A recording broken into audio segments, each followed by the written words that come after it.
আমি তো ভালো আছি, আমি তো ভালো আছি, আমি তো খাচ্ছি, আমি তো আনন্দ করতেছি, আমার তো আত্মীয় স্বজন নিয়ে অনেক ভালো আছি, হ্যাপি আছি।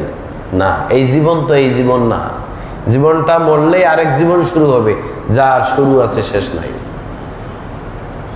আপনি যদি সারা বিশ্বকে নিয়ে চিন্তা করেন তাহলে আপনি প্রকৃত ইমানদার হতে পারবেন। শুধু নিজেকে দিয়ে চিন্তা করবেন, কখনো বড় কিছু হতেও পারবেন না।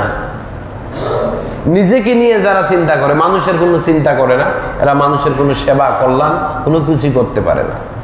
এদের দ্বারা মানুষের উপকার আসে না। সব সময় বড় মনের মানুষ তো তারাই যারা মানুষকে নিয়ে চিন্তা করে, আশেপাশের প্রতিবেশীগুলোকে নিয়ে চিন্তা করে। আহারে, এই ঈদে কারা কারা ভালো খাইলো, কারা কারা খাইলো না, একটু খোঁজ নেই না?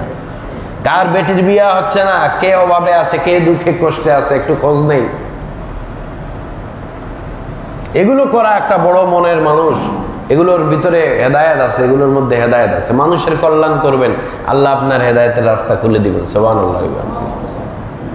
তা না করে শুধু বাঁশ দেওয়ার জন্য খুঁজে বেড়ায়, কারে দেওয়া যায়?